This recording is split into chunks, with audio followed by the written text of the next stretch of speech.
Hello అండి, అందరికీ good morning. మీరు చూస్తున్నారు జీకే లుక్స్ 2.0 ఛానల్. నేను లైవ్ మీటింగ్లో మాట్లాడిన విధంగానే మన గ్లోబల్ లీడర్ ప్లస్ ఎల్సీ మెంబర్ని కూడా కనుక్కోవడం జరిగింది. అంటే ఎంతోమంది ఫౌండర్స్కి, అంటే 2018 నుంచి 2020 మధ్యలో ఉన్న ఫౌండర్స్కి లక్షల్లో డాలర్స్, అది కూడా మన ఆన్ ప్యాస్ వ్యాలెట్లో పడుతున్నాయి ఓకే కాయిన్స్ లాగా అని చెప్పి చాలామంది అయితే తెలిసి తెలియని జ్ఞానంతో హైప్ చేస్తున్నారు కదా. అది నేను చెప్తే కాదు, నేను ఆల్రెడీ చెప్పాను. దాంతోపాటు ఇక్కడ క్రిస్ జాన్సన్ సార్ని కనుక్కున్నాను. దాంతోపాటు గ్లోబల్ లీడర్లు అయిన మన తెలుగు లీడర్లో టాప్ లీడర్ని కూడా కనుక్కోవడం జరిగింది.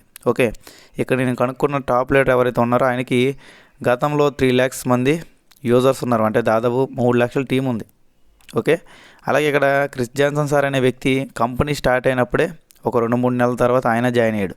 అంటే వీళ్ళిద్దరికీ తెలియకుండా ఎక్కడో మూలన ఉన్నా మనకు తెలుస్తుందా అంటే అది ఎంతవరకు కరెక్ట్ అనేది మీకే ఆన్సర్ అనేది వదిలేస్తున్నా. ఓకే, ఇక్కడ క్రిస్ జాన్సన్ సార్ ఏమి ఇచ్చారు ఆన్సర్ అంటే, నేను పెట్టాను అనమాట 2018 నుంచి 2020లో ఉన్న ఫౌండర్స్కి, అది కూడా ఆన్ ప్యాస్లో ఓకే కాయిన్స్ ద్వారా కొన్ని లక్షల డాలర్లు పడుతున్నాయి అంటున్నారు. ఎంతవరకు నిజం అంటే నో అని చెప్పాడు అనమాట ఆయన.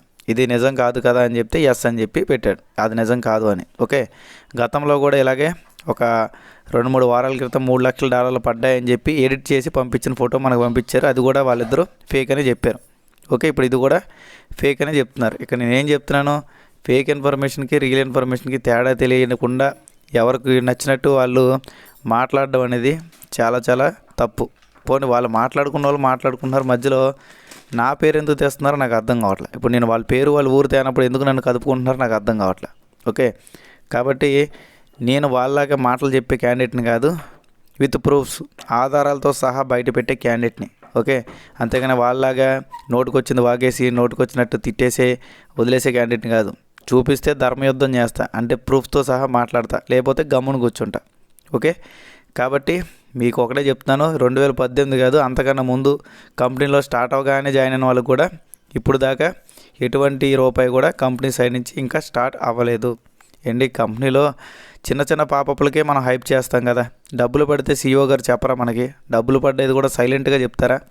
పోనీ ఎవరికో ఒక వ్యాలెట్లో కనబడి అనుకుంది, ఇప్పుడు నాకు కూడా వ్యాలెట్లో కనిపిస్తున్నాయి, ఎప్పటి నుంచో గతంలో నాకు ఉన్న టీం వల్ల వాటి వల్ల కనిపిస్తున్నాయి. అవి విత్డ్రా పెట్టినవి వచ్చినాయా? లేదు. ఇప్పుడు మన బ్యాంకులో పడిన తర్వాత కదా మనం ఆనందంగా చెప్పుకోవాలి. పోనీ ఎవరికో ఏదో గ్లిచెస్ వల్ల దేని వల్ల అమౌంట్ కనబడింది అనుకుందాం ఎగ్జాంపుల్కి. కొన్నిసార్లు గ్లిచెస్ వల్ల కనిపించినాయి అనుకుందాం ఎగ్జాంపుల్కి. కనిపించిన వ్యక్తి కాదండి ఆనందం, ఆయన బ్యాంకులోకి వచ్చి ఆయన విత్డ్రా చేసుకొని చేతిలోకి వచ్చిన తర్వాత చెప్పమానండి, ఖచ్చితంగా గర్వంగా చెప్పుకుందాం ఆన్ ప్యాస్ కంపెనీ నుంచి స్టార్ట్ అయ్యాయి అని. ఓకే, అంతేగాని ఎవరికో పని అని చెప్పి వీళ్ళు చెప్పడం కదా, వీళ్ళకి పడితే వీళ్ళు చెప్పాలి, నాకు పడింది అకౌంట్లో ఇదిగో చూసుకోండి అని చెప్పాలి. అకౌంట్ తీసేద్దంటే మీ పేరు మీ ఊరు చెప్పకుండా కంపెనీ అకౌంట్ యాడ్ నుంచి తీసేద్ది, అంతే కదా. మీ పేరు మీ ఊరు చెప్పకుండా కంపెనీ అకౌంట్ ఎలా తీసేస్తుంది? మళ్ళీ ఏమనంటే కోడ్ ఆఫ్ కండక్ట్ ఉంది కాబట్టి మేము చూపించకూడదు అంటున్నారు. అలాంటప్పుడు కోడ్ ఆఫ్ కండక్ట్ ఉన్నప్పుడు చెప్పకూడదు కదా. ఇన్ని లక్షల డాలర్లు ఫౌండర్స్కి పడుతున్నాయని చెప్పి మీరు పబ్లిక్గా చెప్పడమే తప్పు. కోడ్ ఆఫ్ కండక్ట్ని మీరు ఏం వాడుతున్నారు అక్కడ? కోడ్ ఆఫ్ కండక్ట్ అని దాన్ని పట్టుకుని వెళ్ళాడుతున్నారు. కోడ్ ఆఫ్ కండక్ట్ని మీరు నిజంగా పాటించినట్టయితే సబ్జెక్ట్ లేనప్పుడు, అంటే చెప్పాల్సిన అప్డేట్ లేనప్పుడు ఈ లక్షల డాలర్లు పడుతున్నాయని, త్వరలో పాపప్ వస్తుందని, నిన్న 7:30 కూడా ఏదో జరిగిపోతుందని చెప్పారు మరి మహానుభావులు. 7:30 దాటిపోయి పొద్దున్న 7:30 కూడా దాటిపోతుంది కదా ఇప్పుడు. మరి ఎందుకు ఏం జరగలేదు? దుబాయ్ అంట. ఒకటి చెప్తున్నానండి, డైరెక్ట్గా సీఈఓ గారు అంటే యాష్ గారు వచ్చే రీసెంట్గా 2 months బ్యాక్ జరిగిన వెబినార్లో చెప్పారు, ఆన్ ప్యాస్కు సంబంధించి ఎటువంటి ఆఫీసులు కూడా వర్కింగ్లో లేవు, ఆన్ ప్యాస్కు సంబంధించి ఎటువంటి ఎంప్లాయీ కూడా వర్కింగ్లో లేరు.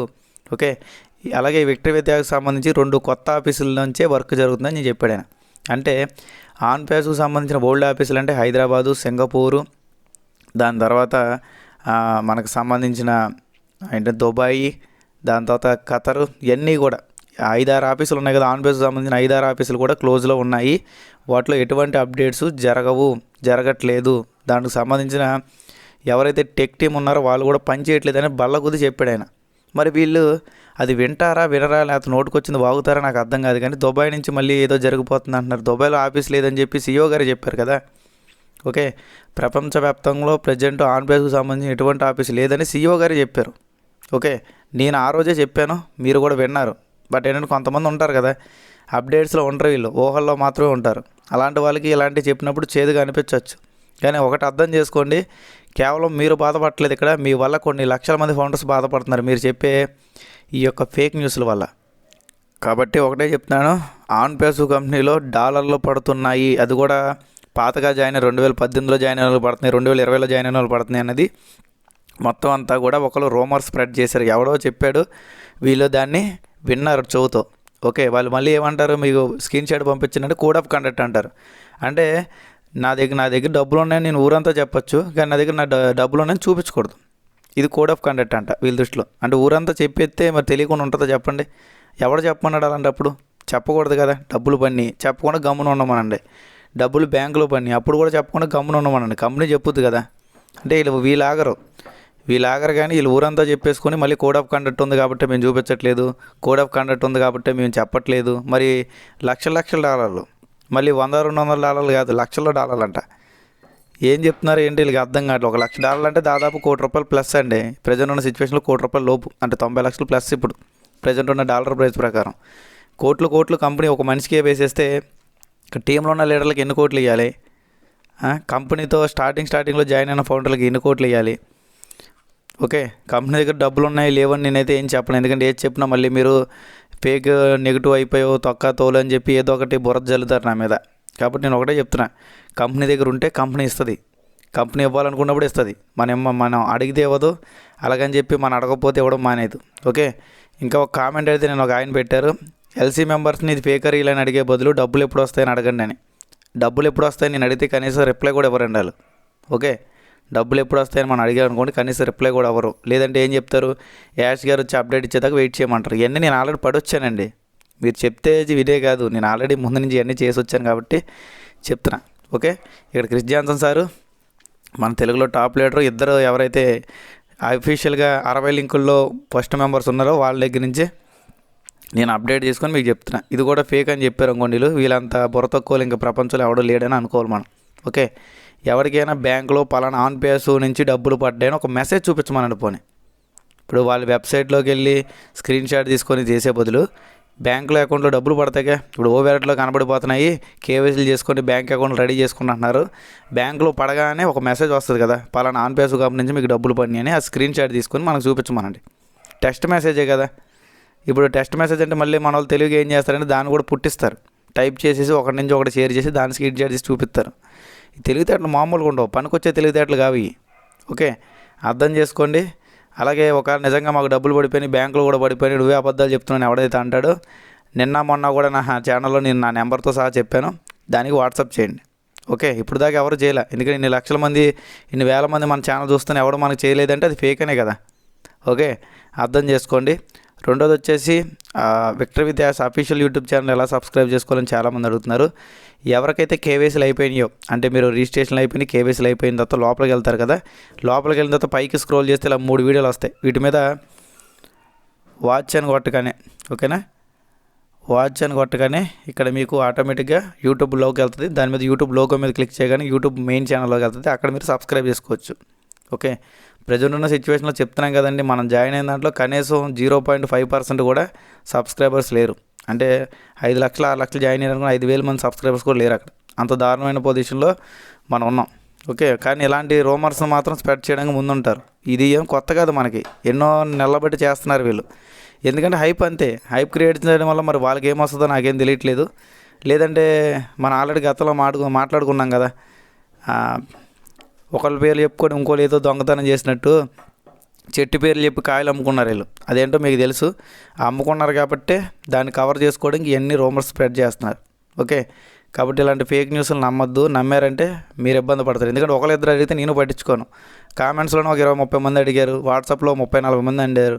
ఇంటి $1,00,000 పడుతున్నాయంట కదండి, 2018లో పడుతున్నాయంట కదండి, 2020లో కూడా పడ్డాయంట కదండి, ఒకసారి కనుక్కోండి సార్, మాకు టెన్షన్గా ఉందని చెప్పి నేను ఫేక్ అని చెప్పా. బట్ వాళ్ళు నమ్మరు కదా. ఓకే, అర్థమైంది అనుకుంటున్నాను. ఎంతకన్నా క్లారిటీగా క్లియర్గా ప్రూఫ్తో సహా ఎవడో చూపించడు. ఒకవేళ వాళ్ళకి దమ్ము ధైర్యం ఉంటే నాకు చూపించమనండి. ఓకే, అంతేగాని నోటికి వచ్చినట్టు టైంపాస్ ఫోన్లు చేశారనుకోండి, రికార్డ్ చేసి ఏం చేస్తాను తెలుసుగా, ఈసారి హ్యూమన్ రైట్స్ ఆయన ఉన్నారు మన దగ్గర ఏలూరులోనే, నాకు తెలిసిన ఆయన హ్యూమన్ రైట్స్ ఆయన ఉన్నాడు, ఆయనకి రికార్డ్ పంపించేస్తా, ఓసలు లెక్కెట్టుకుందరు. మీకు ఎలాగో ఇంట్లో ఖాళీగా ఉండి ఏం చేయాలో అర్థం కావట్లేదు కానీ జైల్లో ఉండి ఓసలు లెక్కెట్టుకోండి. ఓకే, ఎందుకంటే మీ వల్ల ఎలాగో దేశానికి ఎలాగో ఉపయోగం లేదు, కనీసం ఫౌండర్లకు అసలు ఉపయోగం లేదు. మీలాంటి వాళ్ళ వల్ల టైం వేస్ట్ నాకు. ఓకే, పనికి వచ్చే సబ్జెక్ట్ చెప్పండి, పనికి మన సబ్జెక్ట్ చెప్పొద్దు. అర్థం చేసుకుంటారని ఈసారైనా మారండి. ఎందుకంటే పెద్ద పెద్ద లీడర్లే సైలెంట్గా ఉన్నారంటే వాళ్ళకి ఏదో చేత కాదని కాదు, సబ్జెక్ట్ లేనప్పుడు వాళ్ళు చెప్పడం వేస్ట్ అని వాళ్ళు సైలెంట్గా ఉన్నారు. మీరు వచ్చేసి సబ్జెక్ట్ చెప్పేసి పెద్ద పనులు అయిపోయారా మీరు? కాదు కదా. ఏం తెలియనప్పుడు గమ్మున కూర్చోండి. మళ్ళీ నా పేరు కానీ నా ఊరు కానీ తెచ్చారనుకోండి, ఊరుకొని ఈసారి అర్థం చేసుకుంటారనుకుంటున్నాను. వీడియోలో అయితే ఇంతే ఉంది. వీడియో నచ్చినట్టయితే లైక్ చేయండి, షేర్ చేయండి, సబ్స్క్రైబ్ చేసుకోండి మన ఛానల్ని. అలాగే నేను చెప్పిన సబ్జెక్ట్ అంతా జెన్యూన్గా అనిపిస్తే ఖచ్చితంగా కింద ఎస్ అని చెప్పి కామెంట్ పెట్టండి. ఓకేనా? థ్యాంక్ యూ అండి. ఇంకేమైనా ఇన్ఫర్మేషన్ నేను చెప్పాలనుకుంటే రేపు చెప్తా. ప్రజెంట్ ఉన్న సిచ్యువేషన్లో ఆన్ పేస్లో కానివ్వండి, విక్టరీ డాష్లో కానివ్వండి, ఎటువంటి అప్డేట్స్ కానీ ఎటువంటి పాపప్స్ కానివ్వండి రాలేదు. ఓకే, అర్థం చేసుకోండి. ఇలాంటి ఫేక్ న్యూస్లకు దూరంగా ఉండండి. ప్రశాంతంగా మీ వర్క్స్ మీరు చేసుకునే ముందు మీ పనులు మీరు చేసుకున్న రోజే మీరు పర్ఫెక్ట్గా ముందుకెళ్ళగలరు. ఎవరో చెప్పిన సోది మాటలు వింటే మీరు టైం వేస్ట్ చేసుకున్నట్టే. Thank you all.